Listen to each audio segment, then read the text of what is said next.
concrete, and because it's Bristol, the pace car is in. Boogity, boogity, boogity! Let's go racing, boys! Let's go cruise the concrete.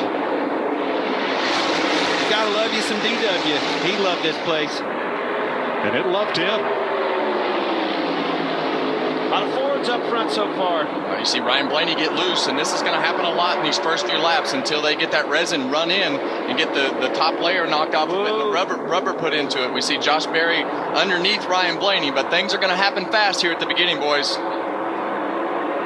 I see Josh Berry slipping and sliding in that resin you speak of, and Blaney holding to it pretty tight on his outside. That middle will stay good, as you know, for a few laps here as the track is clean, but as we get later in the race, that middle will only last for a couple laps. Right now, that middle will last a little bit longer than it will later.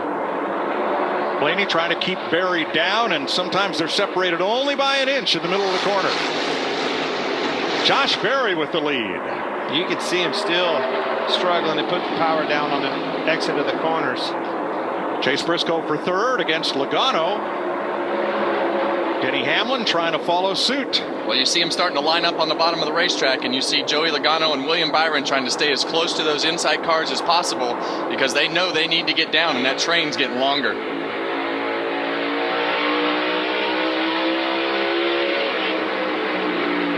That beep beep you hear, that's Joey Logano backing up.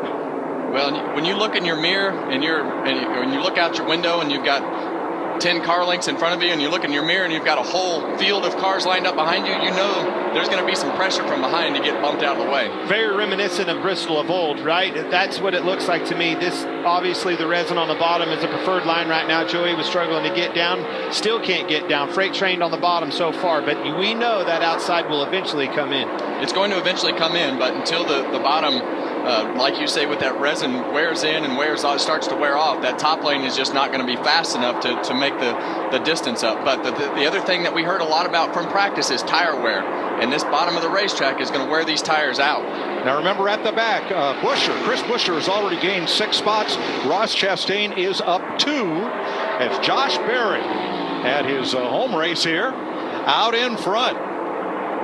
I am so impressed with Josh Berry. Huge turnaround for him, Rodney Childers, everybody on this 4-car. Exactly what the doctor ordered out here leading at Bristol. And Josh Berry is just a phenomenal short track racer. And like you say, Clint, this is what they needed. They qualified well, showing the capability of what they can do as a team, and being able to lead these laps is